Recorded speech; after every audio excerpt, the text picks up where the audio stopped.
حتى أهل البدع والأهواء، أهل البدع العقائدية وأهل البدع السياسية. أنا أقول بيننا وبينكم السلف، بيننا وبينكم الكتب، كان فيقول البدع بيننا وبينكم.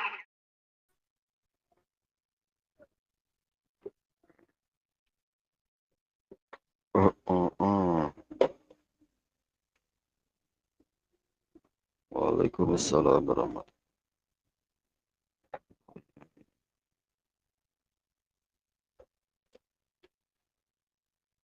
Ke cikgu mana?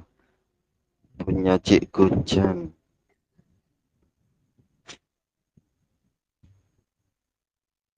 Bismillahirrahmanirrahim. Alhamdulillahirabbil alamin. Asyhadu an la ilaha illallah wahdahu la syarikalah wa asyhadu anna Muhammadan abduhu wa rasuluh.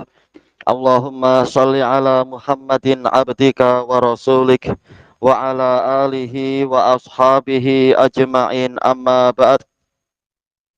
Baik, kita masuk ke muka surat 27.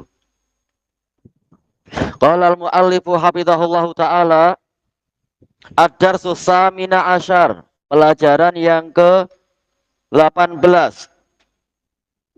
Wa min adabil akal, termasuk dari adab makan adalah ana akulu wajabati ta'am fi waqtihal munasib. Saya memakan hidangan makanan pada masanya yang sesuai, pada waktu yang sesuai. Ini tidak masuk ke dalam pembahasan halal dan haram insya Allah, tapi ini masuk di dalam masalah keutamaan. Apakah halal untuk memakan makanan jam 7 halal saja, atau jam 8 atau jam 9, ini tidak masalah. Atau apabila biasanya orang tua mempersiapkan makanan adalah jam 9 misalkan, boleh tidak saya memakannya adalah jam 10? Boleh, tidak sampai masuk kepada halal haram. Tetapi ini kembalinya kepada masalah keutamaan. Telah dijelaskan oleh sebagian ulama yang membicarakan masalah kedokteran, bahwasanya badan kita ini memiliki kebiasaan sendiri-sendiri. Kalau dia sudah terbiasa, misalkan sarapan adalah jam 9, maka biasanya anggota badan dia, istilahnya alat-alat penghadaman itu, alat yang membantu metabolisme itu, dia akan bekerja di masa itu biasanya. Nah, kalau tahu-tahu kita memperlambat makan menjadi 3 jam kemudian misalkan, atau mempercepatnya jadi jam 7 pagi, boleh jadi badan akan terkejut. Dan ini boleh jadi akan menimbulkan gangguan. Mungkin nanti sebagian enzimnya akan keluar, atau menjadi banyak, atau belum sempat keluar, makanan sudah bertumpuk-tumpuk karena jadwalnya tidak sesuai dengan tradisi badan. Makanya yang lebih baik adalah makan sesuai dengan tradisi yang sudah menjadi kebiasaan badan kita. Kalau emang sudah biasa sarapan jam 9, ya diusahakan makannya adalah di sekitar jam itu, di sekitaran jam 9. Demikian pula misalkan makan siang, demikian pula misalkan untuk makan malam, diusahakan sesuai dengan jadwalnya. Apakah boleh mengakhirkan atau mendahulukan? Boleh saja, tidak sampai dosa. Tapi demi kebaikan badan kita, agar tidak terkejut dan agar tidak mengalami gangguan. Baik. Itu dari sisi kesehatan badan. Dari sisi yang lain, misalkan kita ini adalah adalah seorang tuan, kita memiliki para pembantu atau memiliki hamba sahaya, kaya raya kan, punya hamba sahaya. Biasanya hamba sahayanya tahu mempersiapkan makanan adalah jam 9 pagi. Kalau tahu-tahu kita merubah, kita nanya jam 7 pagi sudah bertanya mana makanannya, nanti dia yang kesulitan, kasihan, karena menyelisihi kebiasaan. Kalau memang ingin merubah jadwal, maka hendaknya sebelum itu dibagi tahu, besok kita ada tamu yang datang sangat pagi, maka tolong siapkan makan secepatnya atau malam ini dipersiapkan bahan-bahannya dan seterusnya. Jadi sudah ada persiapan agar tidak menimbulkan kebingungan atau gangguan kepada orang-orang yang di bawah pemerintahan kita. Pemerintahan, boleh nggak dikatakan pemerintahan? Orang-orang yang di bawah kekuasaan kita. Demikian pula misalkan istri kita masak, memang tradisinya masak adalah jam sekian-sekian, maka jangan tahu-tahu kita rubah. Kita tahu-tahu minta jam 12 malam masak, padahal ini di luar kebiasaan, kecuali mungkin ada uzur atau dikatakan ini sebentar lagi ada tamu yang datangnya malam-malam, maka hendaknya sebelum jam itu dipersiapkan. Kita tambah duit, kita tambah bahan ini dan itu, kita persiapkan beli bahan makanan lebih awal dan sebagainya. Intinya tidak mengejut agar tidak menimbulkan kesulitan.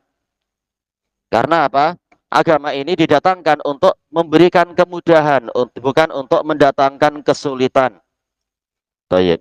Baik itu kemudahan terkait dengan anggota badan kita sendiri ataupun terkait dengan orang-orang yang ada di sekeliling kita. Kita baca pertanyaannya di sini. As-soal yaitu as-soalul awal. Mata ta'kulu wajibata sobuh. Baik, kira-kira siapa yang tahu apa makna sobuh? Sobuh, apa itu sobuh? Bukan, sobuh, ya? Apa?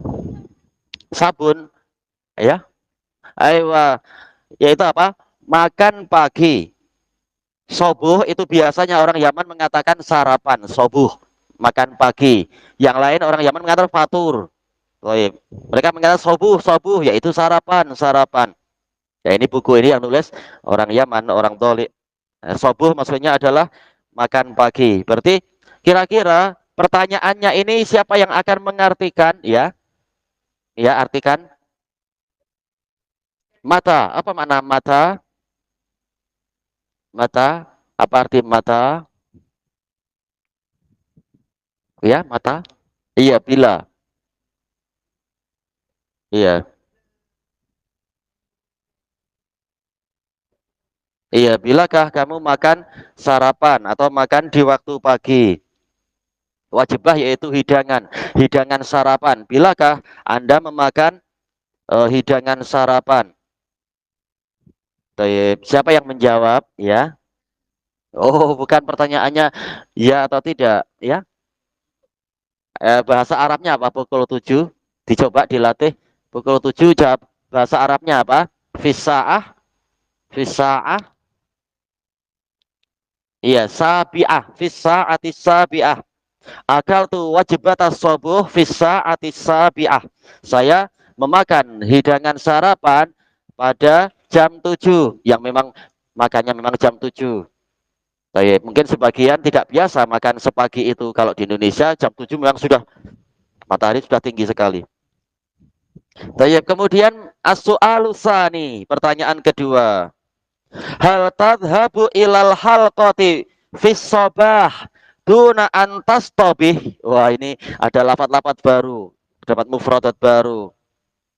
Tastobih, apa makna tastobih? Sesuai dengan pertanyaan yang pertama, orang boleh memperkirakan tastobih itu apa? Arti tastobih. Ada apa pagi-paginya? Pagi-pagi ada apa? Ada tambahan. Apa maknanya tastobih? Ya, iya, sarapan. Tastobi adalah melakukan sarapan, makan di waktu pagi. Istobaha yaitu makan di waktu pagi, memakan sarapan. Berarti siapa yang akan mengartikan pertanyaan kedua ini? Apa artinya? Siapa yang mencoba? Hal tadhabu ilal halqati fis sabah duna antas tobih. Siapa yang mencoba untuk mengartikan dari anak-anak? Anak-anak ada yang mencoba? Jadi kita coba satu-satu. Hal. Siapa yang tunjuk jari? Hal, ya? Taib. Kemudian tadhabu. Anda pergi ilal halqah, ya? Halqah ilal halqah. Ilal halqah. Ya? Apa halqah? Bukan. Maksudnya halqah di sini halqah yang ma'ruf di kalangan orang-orang pondok, orang-orang pesantren, orang-orang pengajian. Mas apa? Bukan. Iya, majelis ilmu. Maksudnya adalah halqatul ilm, majelis ilmu. Majelis dikatakan halqah karena orang duduk melingkar. Iya. Fis sobah, apa makna fis sobah ya? Iya, di waktu pagi. Duna antas tobih, apa artinya duna antas tobih? Iya, tanpa Anda bersarapan, tanpa Anda makan sarapan. Berarti pertanyaannya adalah adakah Anda pergi ke majelis ilmu di waktu pagi tanpa bersarapan? Siapa yang menjawab? Ini kembali ke kebiasaan, ada yang naam, ada yang la, sesuai dengan tradisi di rumahnya, makan paginya jam berapa. Itu lain-lain, lain orang lain, tak masalah. Sekarang as-su'alu salis, pertanyaan yang ketiga. Mata ta'kulu wajibatal ghoda. Nah ini ghoda, siapa yang mencoba ghoda? Iya, makan tengah hari. Berarti apa makna pertanyaannya? Bila kamu makan hidangan, iya, bilakah kamu makan hidangan tengah hari? Itu aja disesuaikan bahasanya biar sederhana. Berarti siapa yang menjawab? Ya, ya. Berarti belum paham pertanyaannya ya. Fisaati hadiyata asyrah. Iya, jam ke-11. Boleh, memang makan paginya makan siang jam 11 ya jam 11. Tergantung tradisi. Yang lain jam berapa makan siangnya? Ya, bahasa Arabnya fisaati salisah, as-sa'ah as-sa'ah as-salisah. Ya, jam 3. Ya, pada jam 3. Toyib. Yang lain orang lain-lain.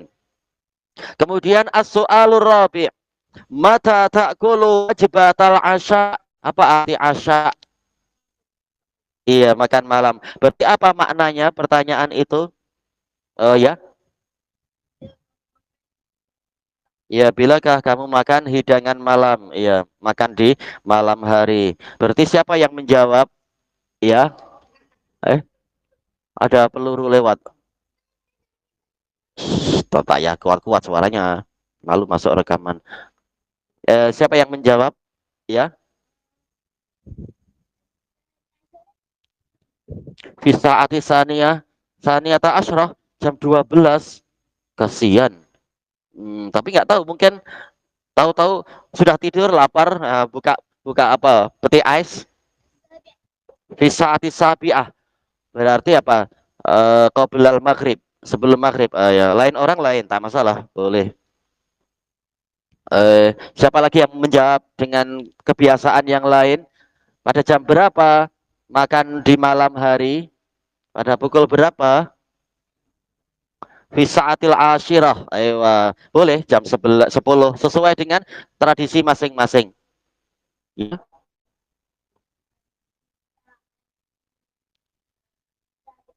Fisaatil berarti sama. Taib.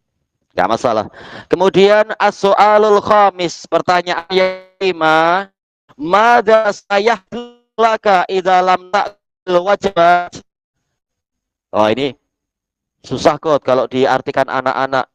Fi waqtihal munasib. Mungkin siapa bapak-bapak aja yang mau coba ya.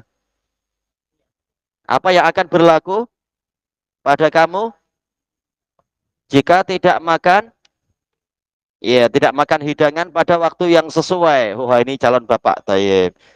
Gak apa-apa. Baik, baik. Taib. Ya, taib. Sa'akun maridon. Misalkan saya akan sakit atau sa'amrot. Saya akan sakit. Ya. Ayo, amrodu batni. Misalkan saya akan sakit di perut saya. Atau mungkin apa? Makannya terlalu cepat masanya. Perut belum menghadam, udah diisi lagi.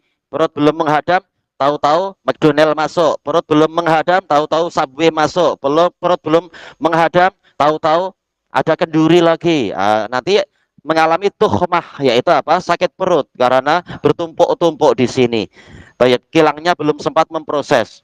Nanti sakit perut. Kata Ibnul Qayyim rahimahullah di dalam kitab beliau, apa itu? Kitab beliau At-Tib An-Nabawi. Ini kalau jadwalnya tidak disesuaikan. Jadwalnya misalkan terlalu cepat. Kalau jadwalnya terlalu lambat, biasanya sakit perutnya berupa apa itu ya? Biasanya sering lambat makan, ya. Iya, gastrik, iya, perutnya mengalami gastrik, yaitu asam lambungnya keluar. Asam lambung menyangka, oh ini waktunya makan. Asam lambung keluar, asam yang di perut itu. Ternyata tidak ada makanan yang dihadam, akhirnya lama-lama dinding perut yang kena asam, padahal itu asam kuat. Kalau kalau kena pakaian, itu pakaian boleh berlubang. Gimana kalau terus-menerus kena dinding perut kita? Dulu pernah dicoba waktu anak masih di zaman sekolah, memang, tapi yang bukan di sekolah, cobanya di rumah. Baik, itu apa? Abah Hana suka buat percobaan di rumah, percobaan kimia, fisika. Jadi memang bahaya asam-asam perut itu kalau kalau tidak ada makanan akan merusak dinding-dinding perut. Ketika dicoba di kain, hancur kain. Baik. Itu untuk membantu menghadam makanan. Makanya kita usahakan makan itu sesuai dengan jadwal yang telah menjadi tradisi kita. Jangan dirubah sesuka hati. Nanti perut kita yang kasihan. Kemudian masuk ke pembahasan berikutnya, muka surat ke-28. Qala al-muallifu hafizahullahu taala ad-darsu ad-darsu tasi'a asyar, pelajaran yang ke-19. Baik. Wa min adabil akli wasyurb, termasuk dari adab makan dan minum, al-muslimu yaqul bismillah. Seorang muslim itu mengucapkan bismillah qablal akli wa qablal syurb, sebelum makan dan sebelum minum. Jadi waktu hendak makan kita baca bismillah, nanti waktu minum minum apa itu teh tarik, baca bismillah, atau lebih suka kopi ya sudah baca bismillah, atau ternyata lebih suka apalagi, ada yang suka mungkin syirap atau teh ais limau, baca bismillah. Bukan hanya mencukupkan dengan yang makan, tapi yang minum juga kita baca bismillah tatkala hendak meminum suatu minuman. Apakah setiap kali kita memasukkan makanan ke dalam mulut kita wajib membaca bismillah? Padahal tadi sudah membaca bismillah, ya? Iya kau. Iya, tak mungkin. Biasanya kita tak akan melakukan itu. Mau masuk bismillah, masuk lagi bismillah. Tak perlu seberat itu. Tapi cukup di awal saja membaca bismillah sekali aja. Baik. Kecuali nanti 1 jam lagi makan, ya baca bismillah lagi misalkan. Baik. Berarti pertanyaannya adalah untuk yang paling kecil. Apa yang dibaca tatkala hendak makan? Cari jawaban dulu. Coba dicoba dulu. Sudah tahu belum? Tahu kan jawabannya, baca bismillah. Iya, waktu mau makan baca bismillah. Tak apa, tak apa. Masih berlatih. Nah, makanya sudah tahu, tak ya takut duluan. Kalau kalau belum tahu jawaban, baru bertanya. Boleh jadi pertanyaannya itu sangat senang. Oh, iya. Sekarang at-taqwim, yaitu penilaian. Lihat apakah sudah memahami masalah ini atau belum. Insya Allah ini mudah ada ya, mudah aja. As-soalul awal, madza taqulu qablal akli wasyurb. Siapa yang mengartikan? Ya, artikan. Apa yang kamu katakan sebelum makan dan minum? Ya, iya, yaitu mengucapkan bismillah. Taib. Taib. Pertanyaannya, ayo untuk Ilyas, pertanyaannya, boleh nggak sebelum makan kita baca Bismika Allahumma amutu wa ahya? Kenapa tak boleh? Ya itu untuk tidur. Mau makan malah tidur. Ya, nanti yang masuk ke mulut barang lain nanti. Taib. Kemudian, mana tadi? Pertanyaan yang kedua di sini, as-su'alusani, limadza tusammillaha qablal akli wasyurb. Siapa yang mengartikan? Ya, artikan. Kenapa kamu membaca bismillah sebelum makan dan minum? Siapa yang akan menjawab? Pertanyaannya bukan ya atau tidak. Taib Solihin coba dulu. Iya, dikhawatirkan setan masuk dalam mulut. Iya, sebentar. Abdul Fatah apa? Apa? Iya, dikhawatirkan setan ikut makan. Kalau kita tak baca bismillah, setan akan ikut makan. Jadi dari sini kita mendapatkan hujan, mendapatkan gambaran bahwasanya membaca bismillah ini ada beberapa tujuan. Tujuan pertama adalah agar setan tidak ikut makan. Sudahlah kita susah payah cari duit shilling demi shilling, ringgit demi ringgit. Tahu-tahu setan makan free, makan gratis, dipakai untuk berbuat jahat pada kita. Ini sama sekali tidak layak. Apalagi dia adalah makhluk yang jahat. Makhluk yang jahat itu harusnya dibarok, dimusuhi, bukan malah dibantu dan ditolong. Itu yang pertama. Hikmah yang kedua, ini baknya adalah alisti'anah wa tabarruk. Jadi tujuan membaca bismillah adalah memohon pertolongan kepada Allah. Tujuan yang ketiga, agar makanan tadi diberkahi. Kenapa kita perlu minta tolong? Padahal mudah kan untuk kita mengangkat makanan ke mulut. Memang mudah kalau Allah menolong. Kalau Allah tak menolong, banyak juga orang yang tidak mampu untuk mengangkat tangannya ke mulut. Baik, maka perlu pertolongan dari Allah. Demikian pula tatkala makanan sudah masuk ke dalam mulut, ada yang tahu-tahu masuk ke rumah sakit, masuk ke hospital. Ternyata makanannya tersekat di tenggorokan atau di kerongkongan. Demikian pula ada yang sudah masuk ke dalam perut, ternyata tidak boleh dihadam. Makanya ini menunjukkan kita sangat memerlukan pertolongan Allah di dalam masalah makanan, di dalam masalah menghadam makanan. Dan ada juga yang setelah makanan diproses, yang tersisa adalah sisa-sisa yang berbahaya, ternyata tidak boleh dibuang keluar, ternyata tersumbat. Siapa yang nakal sekarang? Nah, cari masalah. Tak boleh, nanti kesakitan. Kecuali kalau sudah sembuh, tak apa, digodek-godek tak apa itu. Tapi kalau belum sembuh jangan. Baik. Sebagaimana disebutkan di dalam, kalau tak salah dalam Mawaidul Khulafa, Anda mendapatkannya itu petuah-petuah untuk para penguasa. Ada sebagian penguasa, kalau tak salah adalah penguasa Bani Umayyah, bertanya kepada Salamah bin Dinar, minta nasihat.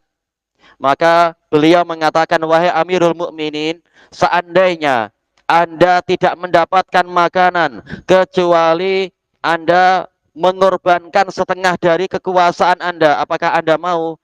Dia mengatakan, tentu saya mau. Misalkan betul-betul entah bagaimana, tak mampu makan kecuali harus membayar. Enggak apa-apa, yang penting saya boleh makan. Kemudian beliau bertanya lagi, bagaimana pandangan Anda jika Anda sudah makan? Tahu-tahu makanan itu tersekat ke dalam perut Anda. Maukah Anda melepaskan setengah kekuasaan Anda demi agar sisa makanan itu mampu keluar dengan baik? Dia mengatakan, tentu saya mau.